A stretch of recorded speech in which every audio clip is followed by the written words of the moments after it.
وہ کہیں سے بھی کرے گی لیکن پیسوں کا انتظام کر دے گی۔ جس گھر میں وہ رہتی تھی وہ گھر اس کی ملکیت تھا، لیکن اتنی جلدی گھر کا بک جانا ممکن نہیں تھا۔ وہ آدھی قیمت پر بھی بیچتی تب بھی 1 مہینے کا وقت لگ جاتا، اور اسے رقم کی فوری ضرورت تھی۔ اس نے بہت لوگوں سے ادھار مانگا کہ وہ اپنا گھر بیچ کر چکا چکی تھی، لیکن کسی نے بھی اسے ادھار نہیں دیا تھا۔ وہ گھر اس کا واحد اثاثہ تھا۔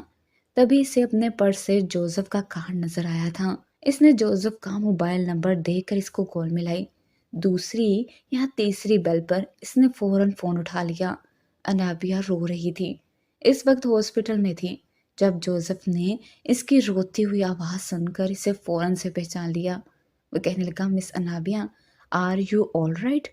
وہ رونے لگی، کہنے لگی، سر، میرے والد اس وقت ہاسپٹل میں ہیں اور مجھے ان کے بائی پاس کے لیے 10 لاکھ کی فوری اور اشد ضرورت ہے۔ بڑے آرام اور دھیمے لہجے میں جوزف نے کہا، جی ہاں، تشریف لے آئیں، ہم مل کر بات کر لیتے ہیں۔ بڑی امید سے انابیہ اس کے آفس پہنچی تھی، جہاں وہ اپنی جیبوں میں ہاتھ ڈالے اس کی ساری بات بڑے اطمینان سے سن رہا تھا۔ وہ کہنے لگا کہ میں آپ کی مدد ضرور کروں گا مس انابیہ، لیکن میری کچھ شرائط ہیں۔ انابیہ کے پاس اس وقت اتنا وقت نہیں تھا کہ اس کی شرطوں کو سنتی۔ وہ کہنے لگی، مجھے آپ کی ساری شرطیں منظور ہیں۔ اس وقت پلیز مجھے 10 لاکھ دے دیں، میرے والد کی کنڈیشن بہت کریٹیکل ہے۔ اس نے ہاتھ جوڑ کر منت کی تھی، پھر ایگریمنٹ پر سائن کرنے کے بعد پیسے لے کر جا چکی تھی، لیکن وہ پیسہ بھی اس کے والد کو بچا نہیں پایا تھا۔ بے بسی سے اب وہ جوزف کے سامنے بیٹھی تھی۔ اس نے وہ ایگریمنٹ پیپر اس کے سامنے رکھا۔ وہ کہنے لگا، آپ ان شرائط پر سائن کر چکی ہیں، اب مجھے صرف یہ بتا دیں کہ آپ انہیں پورا کب کریں گی۔ وہ سوچ چکی تھی کہ اس کے آفس میں جاب شروع کر دے گی، اور اپنا گھر اب وہ بیچنا نہیں چاہتی تھی، کیونکہ بے گھر ہو کر وہ کہاں جاتی۔ ایک چھوٹا سا گھر تھا جو اس کی عزت کی حفاظت کر سکتا تھا۔ لیکن جیسے جیسے جوزف کی شرائط بڑھ رہی تھی، اس کے ہوش اڑنے لگے۔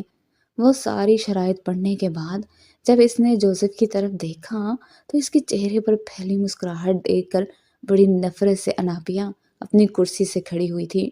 وہ کہنے لگی، یہ کیا بکواس لکھی ہے آپ نے؟ میں آپ کے پیسوں کا انتظام آپ کو بہت جلد کر دوں گی۔ وہ اپنے ریوالونگ چیئر پر بڑے اطمینان سے بیٹھا، اپنی انگلیوں میں پین کو گول گول گھماتے ہوئے کہنے لگا، مس انابیہ، مجھے پیسوں کی ضرورت نہیں ہے۔ دیکھیں، میں نے پیسوں کے لیے آپ کی مدد کی ہی نہیں، اب آپ اپنی شرائط پوری کرنے کی پابند ہیں۔ انابیہ کہنے لگی، میں ایسا کچھ نہیں کر سکتی۔ آپ نے سوچ بھی کیسے لیا کہ میں آپ کی ایسی بےہودہ قسم کی شرطوں کو مان لوں گی؟ 15 دن کے اندر اندر آپ کو آپ کی ساری رقم لوٹا دوں گی، بلکہ آپ کی رقم سے زیادہ لوٹا دوں گی۔ میں اپنا گھر بیچ دوں گی۔ ایک گہری سانس جوزف نے لی تھی اور سیدھا ہو کر بیٹھ گیا۔ وہ کہنے لگا، مس انابیہ، دیکھیں، آپ اگر اپنی شرائط سے پھریں گی تو میں آپ کا جینا دوبر کر کے رکھ دوں گا۔ آپ ان شرائط کو ماننے کی پابند ہیں، اور پھر 1 ہفتے کی تو بات ہے۔ 1 ہفتہ آپ میرے ساتھ مری میں گزار لیں۔ 1 ہفتے بعد آپ کو کچھ بھی دینا نہیں پڑے گا، آ کر میں آپ کو چھوڑ دوں گا مس انابیہ۔ وہ کہنے لگی، میں ایسی کسی شرط کو نہیں مانتی۔ یہ کہہ کر اس نے ایگریمنٹ پھاڑ دیا، لیکن بجائے جوزف یہ حرکت دیکھ کر پریشان ہوتا، وہ کہنے لگا، مس انابیہ، یہ کاپی ہے، اوریجنل پیپر میرے پاس ہیں، بلکہ میرے وکیل کے پاس ہیں۔ دیکھیں، آپ کے گھر پر پولیس آئے گی، وکلا آئیں گے، کیونکہ میں نے ساری کارروائی بڑے احتیاط سے کی ہے۔ آپ انہیں راف کر ہی نہیں سکتی۔ حالانکہ وہ ایک انگریز تھا، لیکن اردو بڑی صاف بول رہا تھا۔ انابیہ کو اس کی بات سن کر غصہ آیا تھا۔ جوزف سے میں نے کہا کہ میں کبھی بھی ایسا کام نہیں کر سکتی، کیونکہ میں ایک مسلمان لڑکی ہوں اور آپ کے ساتھ ایسے گناہ کا کام نہیں کروں گی۔ ہاں، آپ کی رقم ضرور لوٹا دوں گی۔ یہ کہنے کے بعد وہ جا چکی تھی، لیکن دل بڑی زور زور سے دھڑک رہا تھا۔ وہ سمجھ نہیں پا رہی تھی کہ کیا کرے اور کیا نہ کرے، کیسے اس شخص سے اپنی جان چھڑائے۔ یقیناً وہ چپ چاپ تو بیٹھنے والا نہیں تھا، اور وہ نہیں جانتی تھی کہ یہ شخص پیسے کے بدلے اس سے اس کی عزت مانگے گا، مگر وہ کبھی بھی کسی کے ساتھ گناہ نہیں کرنا چاہتی تھی، اور کسی غیر مسلم کے ساتھ تو سوال ہی پیدا نہیں ہوتا۔ بہرحال وہ گھر پہنچی تو اس کی پڑوس کی خالہ وہاں موجود تھیں۔ وہ کہنے لگی کہ تمہارے آنے سے پہلے کچھ لوگ آئے تھے، بدمعاش لگ رہے تھے۔ وہ کہہ کر گئے ہیں کہ انابیہ سے کہنا کہ 24 گھنٹے کے اندر اندر گھر خالی کر دیں، ورنہ انجام کی ذمہ دار وہ خود ہوگی، کیونکہ یہ گھر ہم توڑ کر رکھ دیں گے۔ وہ سمجھ گئی تھی کہ یہ سارا کام جوزف کا ہے۔ اس کی پڑوسن خالہ کہنے لگی، بیٹا یہ کون لوگ ہیں جو تمہارے دشمن بن گئے؟ وہ خالہ سریا کو کیا بتاتی؟ وہ کہنے لگی، میں خود نہیں جانتی۔ بہرحال وہ گھر میں جب اندر داخل ہوئی تو بہت ڈری ہوئی تھی۔ پہلی بار اپنی تنہائی پر اسے جی بھر کر رونا آیا تھا۔ باپ کا سایہ کتنا بڑا ہوتا ہے، کل تک کسی کی ہمت نہیں تھی کہ اسے آنکھ اٹھا کر بھی دیکھتا، اور آج اسے دھمکی دی جا رہی تھی۔ بہرحال جیسے تیسے رات گزری تھی، لیکن صبح ہی اس کے گھر کی کھڑکیاں ٹوٹتی ہوئی اسے سنائی دی۔ کانچ ٹوٹنے کا شور سن کر اس کی آنکھ کھلی تھی اور وہ بے تحاشا گھبرا گئی تھی۔ اس کے گھر پر پتھراؤ ہو رہا تھا۔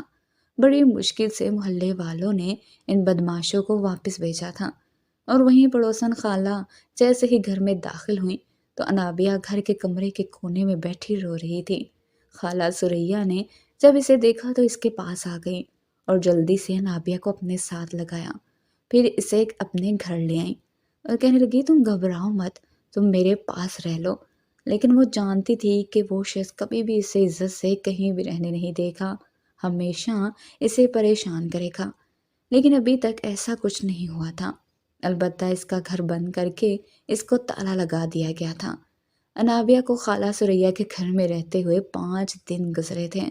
خالہ سریا کے دونوں بیٹے بیرون ملک میں تھے اور ایک بیٹی تھی جو شادی شدہ تھی۔ وہ کبھی کبھی ہی ماں کے پاس رہنے آتی تھی، لیکن 5 دن بعد ہی خالہ سریا نے انابیہ سے کہا کہ اس کا ایک رشتہ آیا ہے اور بہتر ہے کہ وہ شادی کر لیں تاکہ اس کی باقی کی زندگی اچھی گزر سکے۔ جب اس نے یہ پوچھا کہ خالہ کس کا رشتہ ہے تو وہ کہنے لگی کہ محلے کی رشتے کروانے والی فاطمہ نے ایک رشتہ بتایا ہے، لڑکا شریف ہے اور فاطمہ کا دیکھا بالا ہے، اسے جہیز میں کچھ نہیں چاہیے اور تمہیں اپنے گھر پہ بھی رکھے گا، عزت کی روٹی بھی کھلائے گا۔ انابیہ کو اور کیا چاہیے تھا؟ جوزف سے جان چھڑانے کا اس سے بہترین طریقہ اور کوئی نہیں تھا، اس سے پہلے کہ وہ پھر دوبارہ سے کوئی نئی چال چلتا اور اس کی زندگی کو اجیرن بنا کے رکھ دیتا۔ انابیہ کو یہی لگا کہ اسے نکاح کر لینا چاہیے، کیونکہ رشتے کرانے والی فاطمہ نے یہی کہا تھا کہ وہ نوجوان یتیم ہے، اس کے والدین زندہ نہیں ہیں، اس لیے سادگی سے نکاح کرنا چاہتا ہے۔ انابیہ بھی اس نکاح کے لیے راضی ہو چکی تھی۔ وہ کمرے میں ایک ہلکی فینسی میکسی پہنے بیٹھی تھی جب مولانا صاحب نے کہا کہ کیا آپ کو یوسف بن سکندر سے حق مہر 2 لاکھ نکاح قبول ہے؟ انابیہ نے نکاح کر لیا تھا، لیکن جیسے ہی اس کی رخصتی کا وقت قریب آیا تو خالہ سریا کمرے میں آئی۔ وہ کہنے لگی، لڑکا کہتا ہے کہ بیوی کو گھونگھٹ میں لے کر جانا چاہتا ہوں، اس لیے ایک بڑی سی چادر انہوں نے انابیہ کے سر پر پہنا دی تھی اور گھونگھٹ بھی نکال دیا۔ اس چادر کے پار انابیہ کو کچھ بھی دکھائی نہیں دے رہا تھا۔ خالہ سریا کا ہاتھ پکڑ کر ہی وہ باہر تک آئی تھی، پھر اس کا ہاتھ اس کے محرم نے پکڑا تھا جو کچھ دیر پہلے اس کے لیے اجنبی تھا اور اب بھی اس نے اسے دیکھا نہیں تھا۔ جیسے ہی وہ گھر سے باہر آئی تو گاڑی کی پچھلی نشست کا دروازہ کھلا تھا اور بڑی احتیاط سے اسے اندر بٹھایا گیا اور پھر آگے کی سیٹ پر وہ شخص بیٹھا تھا۔ اس نے ڈرائیور سے گاڑی چلانے کے لیے کہا۔ کچھ دیر میں گاڑی ایک بنگلے کے باہر کھڑی ہوئی تھی اور ان کی آواز پر چوکی دار نے دروازہ کھولا اور گاڑی اندر داخل ہو گئی۔ جیسے ہی گاڑی پورچ میں جا کر رکی تو وہیں شخص گاڑی کی پچھلی نشست کھول کر اپنا ہاتھ بڑھا چکا تھا۔ انابیہ نے اپنا ہاتھ اس کے ہاتھ میں رکھا اور وہی اسے اپنے بنگلے کے اندر لے گیا۔ انابیہ حیران تھی کہ کیا وہ شخص اتنا امیر تھا کہ اس کا بنگلہ تھا؟ پھر اس نے سادگی سے نکاح کیوں کیا؟ اور جس طرح سے رشتے والی فاطمہ نے بتایا تھا کہ وہ شریف انسان ہے اور سادگی سے نکاح چاہتا ہے، وہ تو سمجھی تھی کہ کوئی غریب سا نوجوان ہوگا جو اسے سہارا دے دے گا، لیکن وہ نہیں جانتی تھی کہ وہ شخص اتنا امیر ہو سکتا ہے۔ بنگلے کے اندر جیسے ہی وہ داخل ہوئی، پورا بنگلہ کسی محل کی طرح لگ رہا تھا۔ اوپر کا زینہ چڑھتے ہوئے اسے اپنی قسمت پر رشک آیا تھا۔ ایسا لگ رہا تھا کہ برسوں کا صبر شاید اپنا رنگ دکھانے لگا ہے۔ اپنے محرم کے ہاتھ میں ہاتھ رکھے وہ کمرے تک آئی تھی۔ جیسے ہی کمرے کا دروازہ کھلا، بڑی آہستگی اور محبت سے اسے بیڈ پر بٹھایا گیا تھا۔ پھر وہ نوجوان کمرے سے باہر چلا گیا۔ انابیہ نے اپنے سر سے چادر اتار دی۔ کمرے میں اے سی چل رہا تھا۔ وہ پورے کمرے کو غور سے دیکھ رہی تھی۔ جب کمرے کا دروازہ کھلا اور سامنے کھڑے شخص کو دیکھ کر انابیہ کی جان نکلی تھی۔ گرے رنگ کے پینٹ کوٹ میں ملبوس جوزف اس کے سامنے کھڑا تھا۔ اس نے جیسے ہی کمرے کا دروازہ بند کیا تو انابیہ فوراً سے کھڑی ہو گئی۔ وہ کہنے لگی، تم یہاں کیسے؟ انابیہ سمجھ نہیں پا رہی تھی کہ وہ یہاں کیسے آ سکتا ہے۔ ایک ایک قدم چلتا ہوا جوزف اس کے قریب آ رہا تھا اور وہ خوف اور غصے کے ملے جلے جذبات لیے اسے دیکھ رہی تھی، جو بڑے حق سے اسے بڑی بے تام نظروں سے دیکھ رہا تھا۔ ایک ایک قدم وہ پیچھے لیتی ہوئی دیوار کے ساتھ جا لگی تھی۔ اسے یہ خوف تھا کہ کہیں اس جوزف نامی شخص نے اس سے دھوکے سے شادی نہ کی ہو، لیکن کوئی شخص کیسے ایسا کر سکتا تھا؟ وہ سوچ میں پڑ گئی تھی۔ تب تک جوزف اس کے بالکل قریب پہنچ چکا تھا۔ وہ کہنے لگا، یہ میرا کمرہ ہے مس انابیہ، آپ میری مسز۔ یہ سن کر انابیہ کو گھٹن سی ہونے لگی تھی، آنکھوں سے آنسو بہنے لگے تھے۔ جوزف کہنے لگا، میں نے کہا تھا کہ مجھے دھوکہ دینے کے بارے میں مت سوچنا، لیکن تم باز نہیں آئی، اس لیے مجھے یہ سب کرنا پڑا۔ انابیہ یوں تھی سانس بھی نہیں لے پا رہی تھی۔ اس سے پہلے جوزف مزید دوریاں ختم کرتا، انابیہ نے اس کے سینے پر ہاتھ رکھ کر اسے خود سے دور کیا تھا۔ وہ کہنے لگی، دور رہو مجھ سے، میرے قریب مت آنا۔ وہ خوف کے مارے کانپ رہی تھی۔ وہ سوچ بھی نہیں سکتی تھی کہ جس شخص سے بچنے کی خاطر انابیہ نے یہ قدم اٹھایا تھا، وہ اسی کے شکنجے میں پھنس جائے گی۔ جوزف کہنے لگا، انابیہ مجھ سے ڈرو مت، میری بات سنو۔ ابھی جوزف نے یہی کہا تھا کہ وہ بے ہوش ہو گئی تھی۔ Anabia, Anabia, come on, what happened, come to your senses. وہ اس کے چہرے کو تھپ تھپانے لگا۔ وہ بار بار اسے پکارنے لگا، لیکن وہ بے ہوش ہو چکی تھی۔ جوزف نے اسے بیڈ پر لٹا دیا اور خود صوفے پر جا کر بیٹھ گیا۔ سگریٹ کی ڈبیاں اپنے کوٹ کی جیب سے نکالی اور سگریٹ پینے لگا۔ یوسف، وہ میرے دوست کی بیٹی ہیں اور میں نے بچپن سے اسے زبان دی ہے، خدا کے لیے میری زبان کا پاس رکھو۔ جوزف یعنی یوسف کو اپنے باپ کی بات یاد آنے لگی، لیکن وہ بے نیازی سے بولا تھا، پلیز ڈیڈ، میں یہاں امریکہ میں رہنے والا آزاد سا نوجوان ہوں، پاکستان کی کسی بھی لڑکی سے شادی نہیں کر سکتا، وہ ایک نیک سیرت لڑکی ہے۔ یوسف کے والد نے اسے پھر سے سمجھانے کی کوشش کی تھی۔ وہ کہنے لگا، کم آن ڈیڈ، میرا نام جوزف ہے۔ امتیاز صاحب نے کہا کہ تم ایک مسلمان باپ کے بیٹے ہو، تمہارا نام یوسف ہے، خود کو غلط نام سے منسوب مت کرو۔ تمہاری ماں کے ساتھ میں نے شادی کرنے سے پہلے سے مسلمان کیا تھا، یہ اور بات ہے کہ اس نے اپنے طور طریقے نہیں بدلے۔ امتیاز صاحب کی بیوی کے انتقال کو کافی وقت گزر چکا تھا، لیکن ان کا اکلوتا بیٹا یوسف دین اسلام سے کافی حد تک دور تھا۔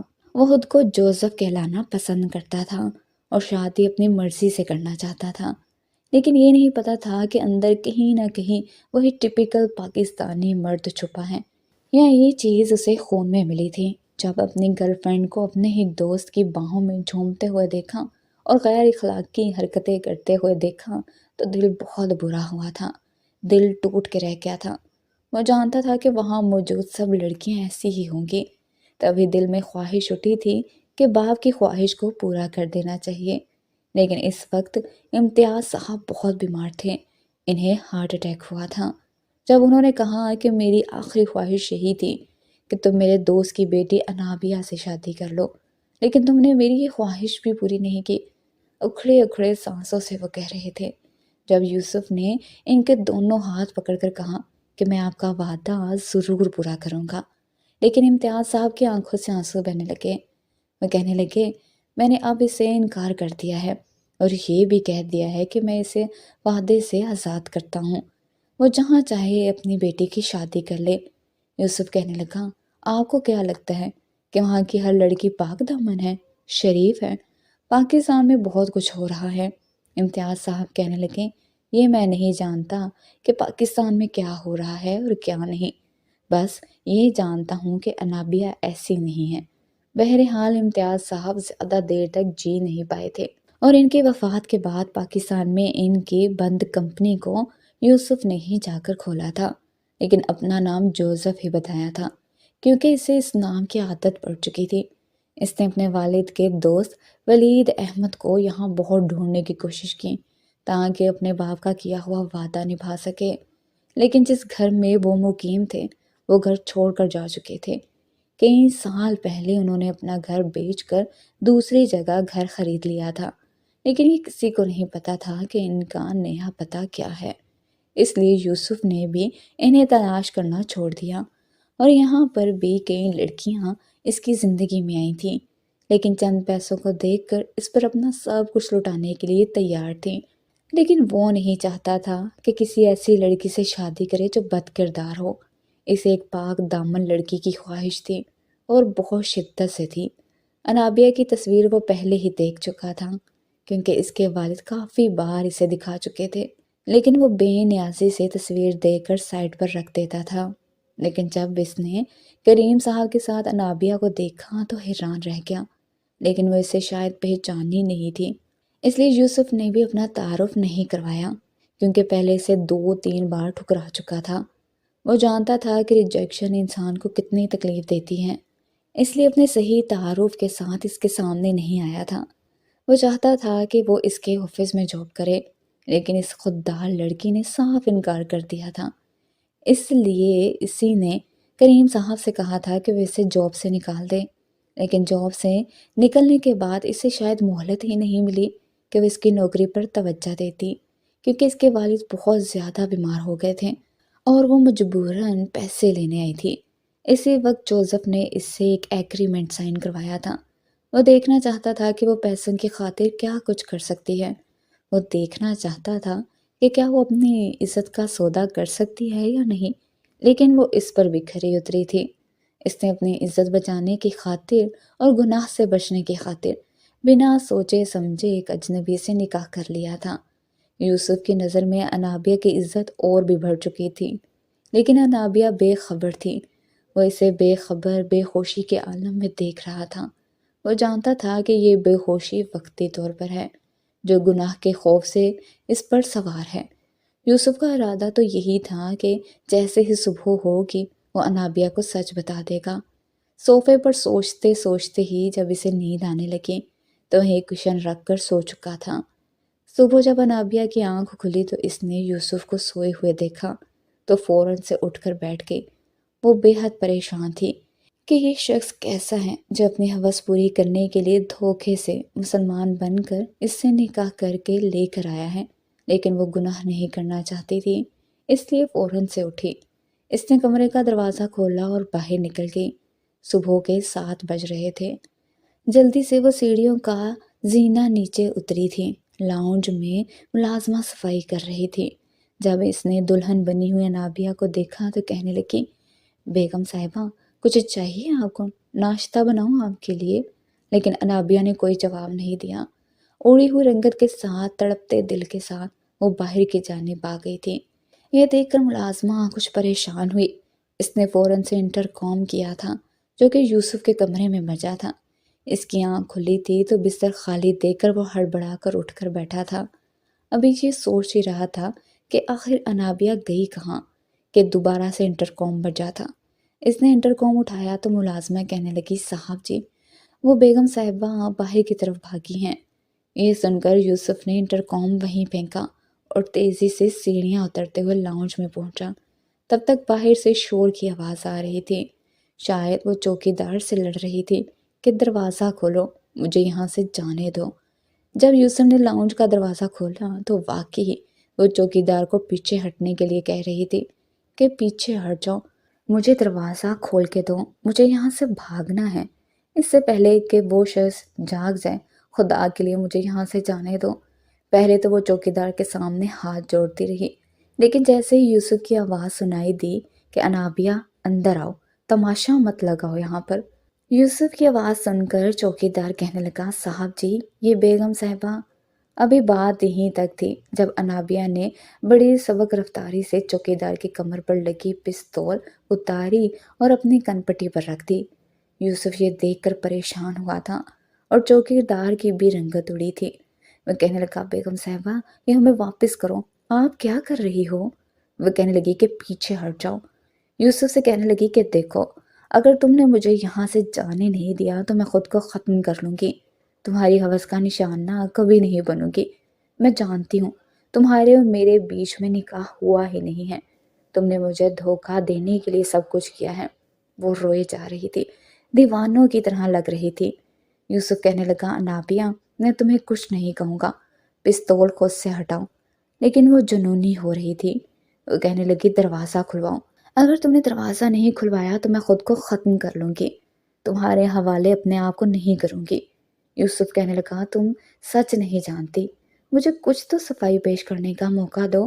ایک ایک قدم وہ آگے بڑھا رہا تھا لیکن انابیہ کچھ نہیں سننے کو تیار تھی۔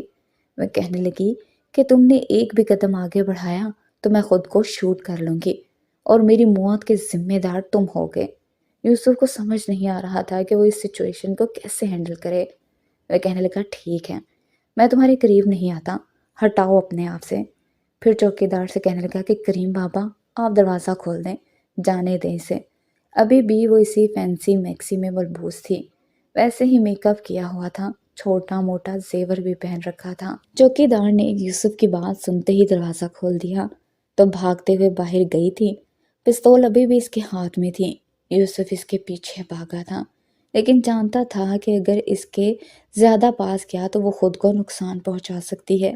ساتھ ہی اس نے اپنا موبائل جیب سے نکالا اور اپنے گارڈ سے کہا کہ بی بی صاحبہ گھر سے باہر نکل چکی ہیں، ان کا پیچھا کرو، ایک لمحے کے لیے بھی اسے اکیلا نہیں چھوڑنا، اور یہ بھی دیکھنا کہ وہ خود کو نقصان نہ پہنچائے، مجھے پل پل کی رپورٹ دیتے رہنا۔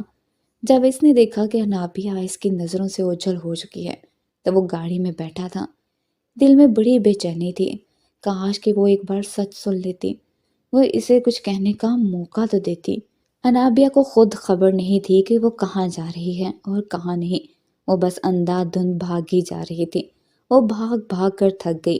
یوسف کا گارڈ اس کا پیچھا کر رہا تھا جسے آج تک انابیہ نے نہیں دیکھا تھا، اور وہ پل پل کی خبر یوسف کو دے رہا تھا۔ یوسف انابیہ سے کافی پیچھے تھا لیکن جانتا تھا کہ وہ کدھر جا رہی ہے۔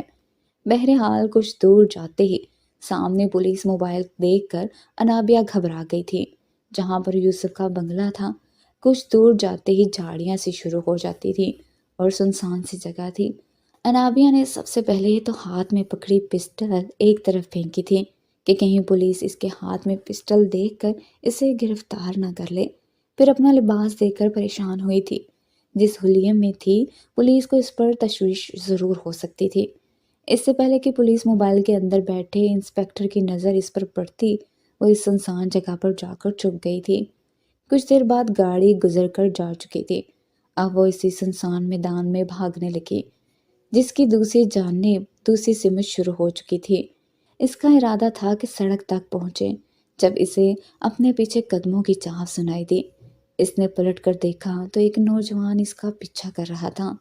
یہ دیکھ کر وہ گھبرا گئی اور نوجوان کہنے لگا گھبرائیں نہیں، میں آپ کی مدد کر سکتا ہوں، پلیز مجھ پر بھروسہ کریں۔ لیکن انابیہ کو کسی پر بھروسہ نہیں تھا۔ وہ بھاگتے بھاگتے دوسری جانب کی مین سڑک پر پہنچی تھی اور وہاں پر چلنے والی بس کے اوپر بیٹھ چکی تھی، یہ جانے بغیر کہ وہ بس کہاں جا رہی ہے۔ نہ اس کے پاس ٹکٹ کے پیسے تھے اور نہ ہی کچھ اور، بس وہ روئے جا رہی تھی۔ جب کنڈکٹر نے اس کی حالت دیکھی تو اسے کہنے لگا کہ بی بی تم کون ہو اور بس کے کرائے کے پیسے دو۔ تو وہ کہنے لگی میرے پاس کچھ نہیں، خدا کے لیے میری مدد کرو، مجھے کہیں بھی اتار دو یہاں سے بہت دور۔ کنڈکٹر نے جب اسے یوں روتے دیکھا تو چپ ہو گیا، لیکن وہ بس دوسرے شہر جا رہی تھی۔ بس کے بالکل پیچھے پیچھے یوسف کی گاڑی تھی۔ صبح سے شام ہو چکی تھی اور شام سے رات، یہاں تک کہ گہرے بادل بھی آسمان پر چھانے لگے تھے۔ کچھ ہی دیر میں بارش شروع ہو چکی تھی۔ بس کچھ دیر کے لیے اڈے پر رکی تھی اور وہیں پر انابیہ اتر گئی تھی۔ ابھی بھی وہ انجان تھی کہ وہ کہاں ہے اور کہاں نہیں، کیونکہ شہر ختم ہو چکا تھا اور ہائی وے پر چھوٹے چھوٹے قصبے اور گاؤں کا سلسلہ شروع ہو چکا تھا۔ کنڈکٹر بھی اسے جواب دے چکا تھا کہ اس سے آگے وہ اسے بغیر پیسوں کے نہیں لے کر جائے گا۔ اسے کچھ نہیں پتا تھا کہ وہ کہاں ہے اور کہاں جائے گی۔ یوسف کی گاڑی اس بس سے اتنے فاصلے پر تھی کہ جس سے انابیہ کو شک نہ ہوتا۔ تیز برستی بارش میں وہ نیچے اتر گئی تھی۔ کچھ دیر وہاں بنے ڈھابے پر بیٹھی رہی۔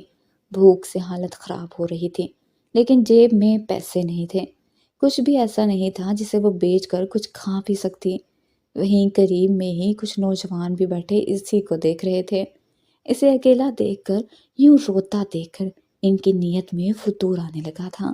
جب بارش میں وہ مکمل بھیگ چکی تھی، تب تک بس بھی واپس روانہ ہو گئی تھی۔ اب اس ڈھابے پر یا تو آوارہ نوجوان موجود تھے یا پھر انابیہ۔ جب اس کی نظر نوجوانوں پر پڑی تو گھبرا گئی، اپنا دوپٹہ اپنے اوپر لپیٹا اور وہاں سے چل پڑی۔ لیکن وہ نوجوان بھی اپنی جیب میں بیٹھ گئے اور انابیہ کے برابر اپنی جیب کر کے آپس میں الٹے سیدھے مذاق کرنے لگے کہ لڑکی تو بڑی ایٹم بم ہے، ہماری آج کی رات سہانی کر سکتی ہے۔ ان لوگوں کی ایسی باتیں سن کر انابیہ کی تو جان نکلی تھی۔ اپنی عزت بچا کر وہ یوسف کے گھر سے باہر نکلی تھی، لیکن آوارہ بھیڑیے یہاں بھی موجود تھے جو اس کو نوچ کھانے کے لیے تیار تھے۔ وہ تیز تیز بھاگنے لگی، لیکن ان کی جیپ کا مقابلہ نہیں کر سکتی تھی۔ اچانک سے جیپ اس کے سامنے آ کر کھڑی ہوئی تھی اور بے اختیار وہ اس جیپ سے ٹکرا گئی۔ اس کے سر پر چوٹ آئی تھی اور وہیں وہ ہوش کی دنیا سے غافل ہو چکی تھی۔ اس سے پہلے کہ وہ نوجوان اسے اپنی جیپ میں ڈال کر اس کے ساتھ کچھ بھی غلط کرتے، یوسف کی گاڑی انہی کا پیچھا کر رہی تھی۔ فوراً سے اس نے گاڑی انابیہ کے سامنے کھڑی کی اور تیزی سے اٹھ کر انابیہ کے پاس آ گیا۔ یوسف کو دیکھ کر وہ نوجوان کہنے لگے، اے لڑکے، کون ہو تم؟ یہ ہماری ہے، اسے یہیں چھوڑ دو۔ یوسف کہنے لگا، میری بیوی ہے یہ، اگر تم لوگ میرے ہاتھوں سے مرنا نہیں چاہتے تو چلے جاؤ یہاں سے۔ یہ کہتے ہوئے ایک ریوالور یوسف نے جیب سے نکالا تھا۔ وہ لڑکے یہ سب دیکھ کر اپنی جیپ میں بیٹھ کر جا چکے تھے۔ یوسف نے انابیہ کو اپنی گود میں بھرا، گاڑی کی پچھلی نشست پر لٹا دیا اور اسے گھر لے کر آ گیا۔ اس پر غصہ تو بہت آ رہا تھا۔ بنا کوئی بات سنے، بنا کوئی بات کہے، اس نے بہت بڑا اور غلط قدم اٹھایا تھا۔ ایک بار اس کی بات سن تو لیتی۔ بہرحال گھر میں لا کر اسے اپنے کمرے میں لے گیا۔ سب سے پہلے تو اس کے سر کا زخم صاف کیا اور اس کے بعد اس کے کپکپاتے وجود کو دیکھا جو سردی سے کپکپا رہا تھا۔ وہ مکمل طور پر بھیگی ہوئی تھی۔ اس نے مجبوراً ہی صحیح، لیکن یوسف کو اس کے کپڑے تبدیل کروانے پڑے تھے۔ جذبات نے کہاں کہاں اسے تنگ نہیں کیا تھا، کہاں کہاں نظروں نے بے اختیاری نہیں دکھائی تھی، لیکن اپنے جذبات پر قابو پاتا ہوا وہ دل کو یہ سمجھاتا کہ یہ میری ہی تو ہے، پھر اتنی بے اختیاری کیوں دکھاؤں۔ بہرحال اپنے بڑھتے ہوئے جذبات کو تب تک دباتے ہوئے اس نے اپنی نخریلی بیوی کے کپڑے تبدیل کروائے تھے، پھر اسے بیڈ کی سوکھی جگہ پر لٹا کر اچھے سے کمبل اڑا دیا تھا۔ اب وہ گہری نیند سو چکی تھی اور یوسف سگریٹ جلا کر کھڑکی کے پاس تیز طوفانی بارش دیکھنے لگا۔ وہ ساتھ ساتھ سگریٹ کے کش لے رہا تھا، ساتھ ساتھ برستی ہوئی بارش کو دیکھ رہا تھا۔ اندر ایک آنکھ سی لگی ہوئی تھی۔ دل تو بہت چاہ رہا تھا کہ اس لڑکی کو اپنے سینے سے لگا لے، اپنے اندر لگی اس آگ کو کچھ تسکین دے دے جس کے حسن نے اسے بے چین کر دیا تھا۔ وہ تو تصویروں سے بھی زیادہ حسین تھی۔ جب پہلی بار دیکھا تبھی دل بے اختیار ہوا تھا کہ اس کے باپ نے اس کے لیے ہیرا چنا تھا، پھر اس سے پرکھ بھی چکا تھا، اس لیے اب چاہتا تھا کہ یہ دوریاں ختم ہو جائیں، لیکن یہ دل نہیں چاہتا تھا کہ انابیہ اس سے ناراض ہو یا اسے برا بھلا سمجھے یا اپنے دل میں اس کے لیے غلط گمان پیدا کرے۔ رات کے 3 بجے انابیہ نے آنکھیں کھولی تھیں اور یوسف جاگ رہا تھا۔ وہ کھڑکی کے باہر برستی برسات کو دیکھتا ہوا سگریٹ پی رہا تھا۔ انابیہ نے جب خود کو کمرے میں دیکھا تو فوراً سے اٹھ کر بیٹھ گئی۔ پورے کمرے میں ملجگی سی روشنی تھی، شاید نائٹ بلب جل رہا تھا۔ سامنے کھڑکی پر یوسف کو کھڑے دیکھ کر اس کی جان نکلی تھی۔ فوراً سے وہ اٹھ کر بیٹھ گئی۔ وہ اپنے آپ کو نائٹ سوٹ میں دیکھ کر پریشان ہوئی تھی۔ آہٹ کی آواز سن کر جیسے ہی یوسف نے پیچھے پلٹ کر دیکھا تو اس وقت انابیہ اپنے نائٹ سوٹ کو دیکھ رہی تھی۔ وہ گہری سانس لیتا ہوا اس کے پاس آ گیا۔ وہ کہنے لگا یہ کیا حرکت کی ہے تم نے؟ وہ کہنے لگی دور رہو مجھ سے، اور یہ کپڑے، میرے کپڑے کہاں ہیں؟ انابیہ تو اس وقت سمجھ نہیں پا رہی تھی کہ کیا کرے اور کیا نہ کرے۔ یوسف نے کہا کہ تم بارش میں بھیگ چکی تھی، اس لیے مجھے تمہارے کپڑے تبدیل کروانے پڑے، ورنہ بیمار پڑ جاتی۔ یہ کہتے ہوئے اس نے اپنے سگریٹ کو ایش ٹرے میں بجھایا تھا۔ وہ کہنے لگی تمہاری ہمت کیسے ہوئی مجھے ہاتھ لگانے کی؟ انابیہ کی حالت یہ تھی کہ اس شخص کو جان سے مار ڈالے۔ وہ اس کو کہنے لگا شاید تم بھول رہی ہو، ہمارا نکاح ہوا ہے، تم میری بیوی ہو۔ وہ کہنے لگی شٹ اپ، نہیں ہوں میں تمہاری بیوی، میں تمہاری کچھ نہیں لگتی، میں کسی بے دین کے ساتھ رہ کر اپنی زندگی برباد نہیں کر سکتی۔ وہ کہنے لگا تم کیا جانتی ہو میرے بارے میں؟ تم میرے بارے میں کچھ نہیں جانتی۔ جس دن میرے بارے میں سچ جان جاؤ گی تو کہنے کے لیے کچھ بھی نہیں ہوگا تمہارے پاس، مجھے ایک بار بات کرنے کا موقع تو دو۔ وہ کہنے لگی دور رہو مجھ سے، تم ہوتے کون ہو مجھے ہاتھ لگانے والے؟ تمہاری ہمت کیسے ہوئی؟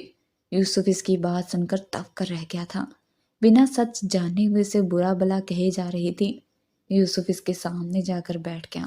وہ دبک کر پیچھے ہٹی تھی، اس سے پہلے کہ دوسری جانب سے بیڈ سے نیچے اترتی یوسف اس کی کلائی زور سے پکڑ چکا تھا۔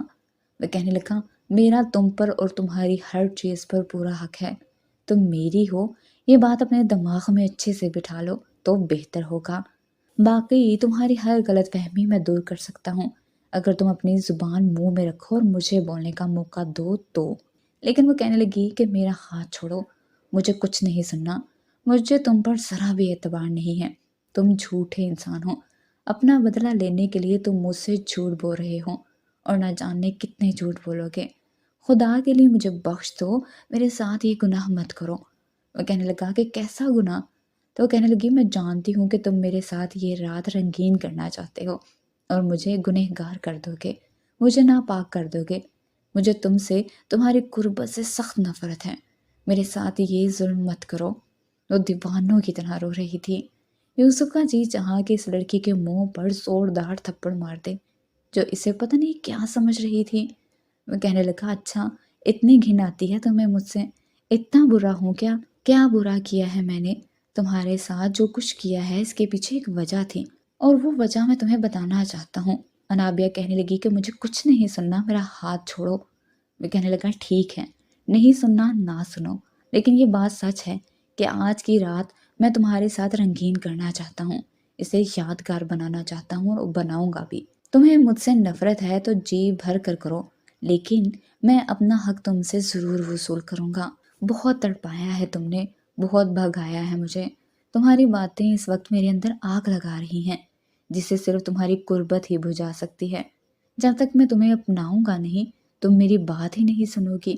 حالانکہ میں چاہتا تھا کہ پہلے تمہیں سب کچھ سچ سچ بتاؤں، تمہاری غلط فہمیوں کو دور کروں، لیکن نہیں، تمہارا منہ اس وقت بند ہوگا جب میرا لمس اور میرے وجود کی خوشبو تمہیں خود سے آئے گی، میری مہک تمہیں خود سے محسوس ہوگی، تب جا کر تم کو سننے کے قابل ہوگی۔ یہ کہتے ہوئے اس نے انابیہ کی کلائی چھوڑی تھی اور انابیہ یوں تھی کہ جیسے دل سینے سے نکل کر حلق میں آ گیا ہو، سانس سینے میں ہی تھم گیا۔ یوسف نے وقت ضائع کیے بغیر اپنی شرٹ اتاری تھی۔ وہ جانتا تھا کہ وہ اس کی بات سنے گی ہی نہیں، تب سنے گی جب وہ اسے اپنا چکا ہوگا، ورنہ کبھی وہ اس پر اعتبار ہی نہیں کرے گی، ہمیشہ بے یقین رہے گی اور اس کا بھی دماغ خراب کرتی رہے گی۔ انابیہ فوراً اٹھ کر باہر جانے لگی، لیکن کمرے کو لوک کر چکا تھا۔ یوسف مطمئن تھا کیونکہ دروازہ لوک کر کے چابی وہ اپنے پاس رکھ چکا تھا، دروازہ بغیر چابی کے کھل نہیں سکتا تھا۔ انابیہ نے دروازہ کھولنے کی بہت کوشش کی، پھر کھٹکھٹانے لگی کہ کوئی تو دروازہ کھولو، میری مدد کرو پلیز، مجھے اس شخص سے بچا لو۔ یوسف اپنی شرٹ اتار کر پھینک چکا تھا اور اب اس کے قریب آ گیا تھا۔ وہ کہنے لگا آج کوئی نہیں بچائے گا تمہیں، تمہارے دماغ میں جو خناس بھرا ہے وہ آج رات میں اپنی محبت سے صاف کروں گا، کل صبح تک تم اس قابل ہو جاؤ گے کہ میری بات سن سکو۔ یہ کہہ کر اس نے اسے بازو سے پکڑا تھا اور بیڈ پر لٹایا تھا۔ کمرے کی لائٹ بھی وہ بند کر چکا تھا۔ انابیہ کا کوئی بھی احتجاج کام نہیں آیا تھا، وہ اس کے پورے وجود پر اپنی محبت کی چھاپ ڈالتا چلا گیا۔ نہ اس کے آنسوؤں کی پرواہ کی اور نہ ہی اس کے رونے دھونے کی۔ صبح تک انابیہ کی سسکیوں کی آواز اس کے کانوں میں آتی رہی، لیکن لاپرواہی سے لیٹا رہا۔ اس کے پہلو میں لیٹی روئے جا رہی تھی۔ وہ کہنے لگی میں خود کو ختم کر لوں گی، تم نے مجھے ناپاک کر دیا ہے۔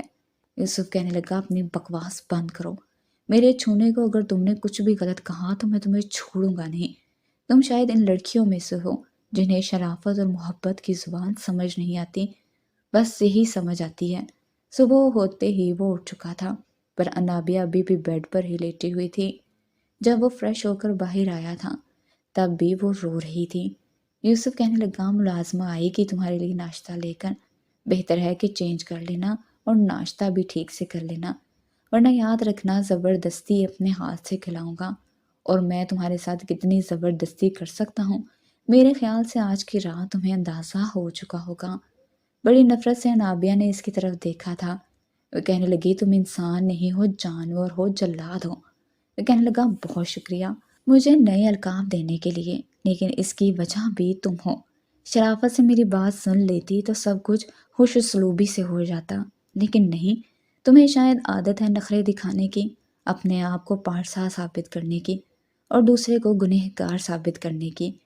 یہ کہہ کر وہ کمرے سے باہر چلا گیا، دروازہ بھی بڑی زور سے بند کیا تھا۔ انابیہ کو اپنے آپ سے گھن محسوس ہو رہی تھی۔ اس سے پہلے کہ ملازمہ کمرے میں آتی، اس نے جیسے ہی الماری کھولی تو حیران رہ گئی تھی، کیونکہ اس کے ناپ کے بہت سے کپڑے ہینگر میں لگے ہوئے تھے، جیسے کہ یوسف نے سب کچھ پری پلان کیا۔ اس کی ہر چیز اپنے کمرے میں پہلے سے ہی اس نے رکھی ہوئی تھی، اس کے کپڑے، ڈریسنگ میں اس کا میک اپ، جولری، یہ سب دیکھ کر انابیہ کی جان جلی تھی۔ اس نے نہا کر کپڑے تبدیل کیے، لیکن اب یہ سوچ رہی تھی کہ ایسی ناپاک زندگی وہ نہیں گزارے گی، اپنے آپ کو ختم کر لے گی۔ لیکن کمرے میں کچھ بھی ایسا موجود نہیں تھا جس سے وہ اپنے آپ کو نقصان پہنچا سکتی۔ شاید وہ ستم گر اس کے ان حرکتوں سے واقف تھا۔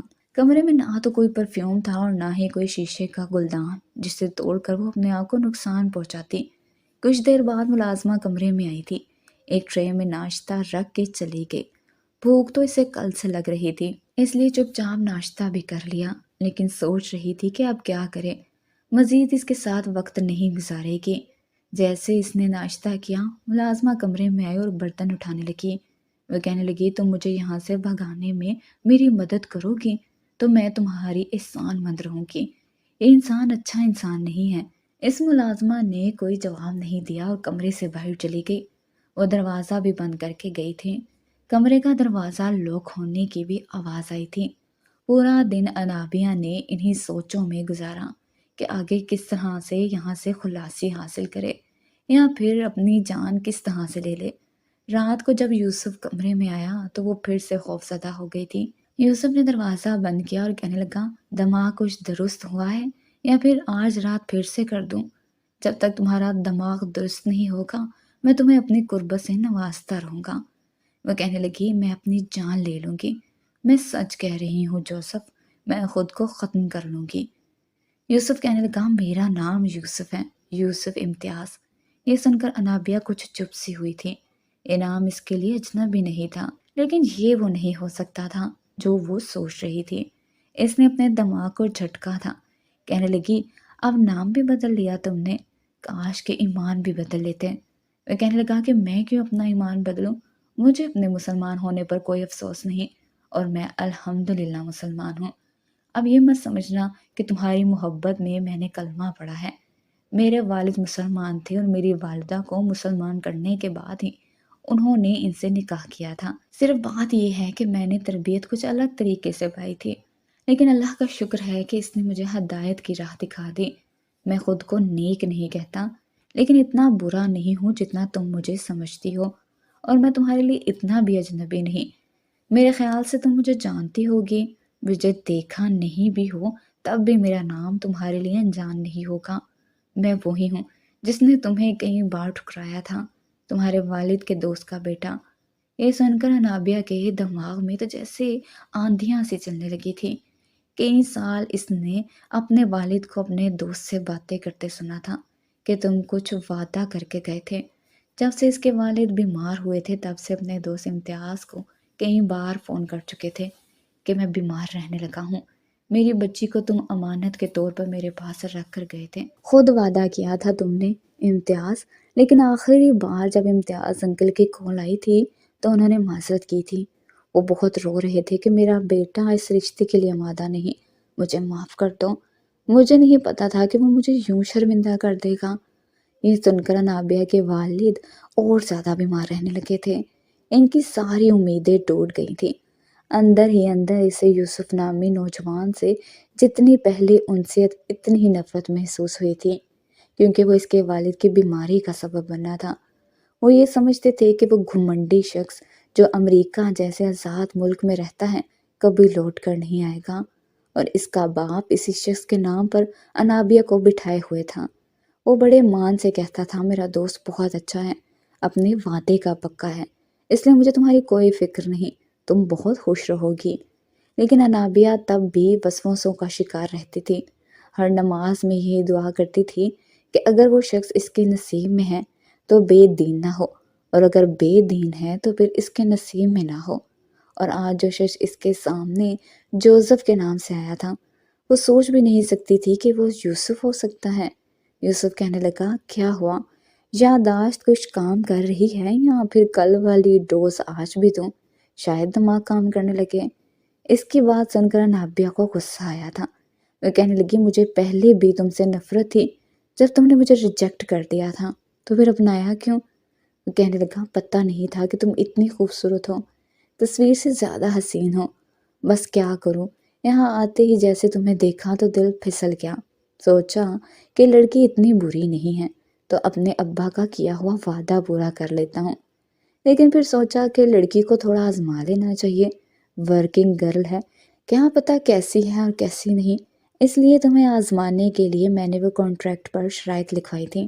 میں دیکھنا چاہتا تھا کہ تم پیسوں کی خاطر اپنی عزت کو بیچ سکتی ہو کہ نہیں، لیکن تم میرے باپ کی توقعات پر پوری اتری۔